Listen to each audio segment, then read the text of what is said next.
The lights burned hot against polished wood. Cameras swept across the stage, and the air itself seemed to tighten with anticipation. Viewers across the nation leaned in, waiting for sparks. And then it happened. Jasmine Crockett, steady and unflinching, leaned toward her microphone and delivered the line that shattered the calm. What Jasmine Crockett said next forced J.D. Vance to admit something his allies swore would never see the light of day. The audience froze.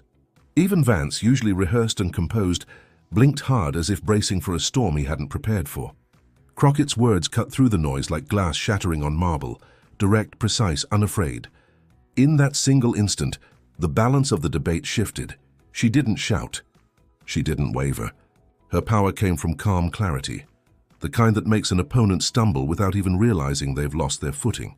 Every syllable carried the weight of someone who had lived the struggle she was speaking for, someone who refused to let the stage become just another playground for empty talking points.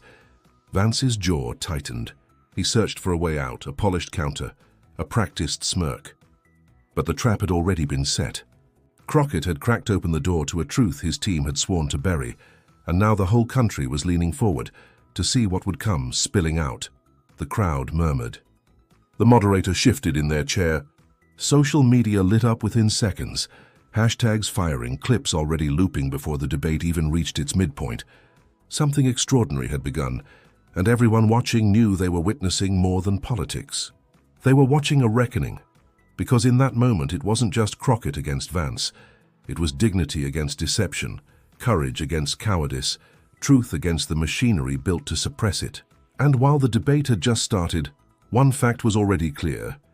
J.D. Vance would not leave that stage untouched, but this was only the opening shot in a battle that would leave the room in disbelief. The opening exchange was more than a moment of political theater. It was the collision of two visions for America. On one side stood Jasmine Crockett, a rising progressive voice who had carved her reputation not through backroom deals or elite handshakes, but through a relentless defense of everyday people. Her fire was not performance. It came from lived truth, from the communities who trusted her to speak when no one else would. On the other side stood J.D. Vance, polished and carefully packaged, a man who had built himself into a spokesperson for entrenched power.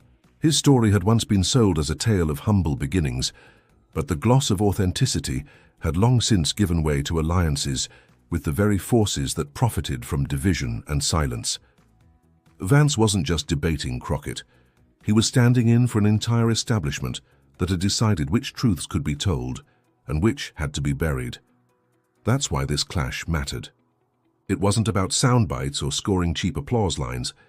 It was about whether America's dignity still had a place on that stage. Every immigrant family who had endured being told they didn't belong, every worker dismissed by corporate elites, every young voter searching for leaders who believed in more than power games, they were watching. And in the glow of those cameras, Crockett was holding the line for them. Her presence was a reminder that democracy isn't just a pageant of titles and talking points. It's a living struggle over whose voice carries weight, whose history gets honored, and whose truth gets erased. That's why the tension in the room was electric. This wasn't Crockett versus Vance, it was the people versus the machine. And what made it even more gripping was the whisper that the truth she was circling. The revelation Vance and his allies feared was not new. It had been buried for years. Somewhere in the corridors of power and the polished offices of consultants, someone had decided the American public could never handle it. But Crockett was about to drag it back into the light. Every glance she gave, every carefully chosen word, suggested she was steering toward that hidden core. The audience could feel it building, like thunder rolling in the distance. And Vance knew it too. The stiffness in his shoulders, the flicker in his eyes. He recognized the danger of a question asked by someone who already knows the answer. America's values were on trial, and the verdict would be written in real time, not by pundits or press releases, but by the raw tension between truth and concealment. Crockett was daring to say what too many had been told to forget, and that risk electrified the room. But before we see how Crockett unraveled him, we need to understand the forces protecting J.D. Vance. Before the cameras and the bright lights, J.D. Vance crafted his image as a man of principle. He once told the world he was a critic of Trumpism, warning of its dangers. positioning himself as a thoughtful conservative who would resist the tides of extremism. That was the man who wrote Hillbilly Elegy, the one who presented himself as an interpreter of working-class America for elite audiences. In those days, his language was sharp, his criticisms clear. Donald Trump was reckless, dangerous, unfit to lead, but ambition is a powerful sculptor. And over time, it reshaped J.D. Vance. When opportunity called, the critic of Trumpism became one of its most loyal defenders. The man who once spoke about truth and integrity now dismissed those words as luxuries that only the naive could afford. What mattered was proximity to power, and Vance was willing to bend, twist, and bury whatever truth stood in his way.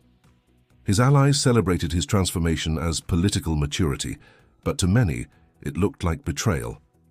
How could a man who once sounded alarms about authoritarianism suddenly offer his full-throated defense of it? The answer was simple. Vance had discovered that loyalty to power could fast-track his ascent, and he was unwilling to let past words slow him down. There were moments when the cracks in his armor showed. In interviews, when pressed on his flip-flops, he dodged with carefully rehearsed phrases.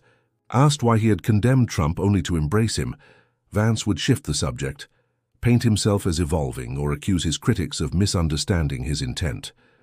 Yet behind each deflection lay the same truth. Accountability was a burden he refused to carry. In the Senate, he positioned himself as a soldier for the new conservative movement, parroting talking points that erased his earlier convictions. He learned to smirk at difficult questions, to dismiss inconsistencies as media traps. To his supporters, he projected confidence.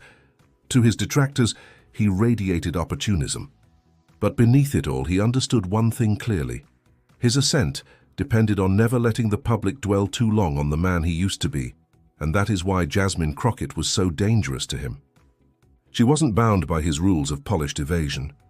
She wasn't dazzled by his credentials or intimidated by his alliances.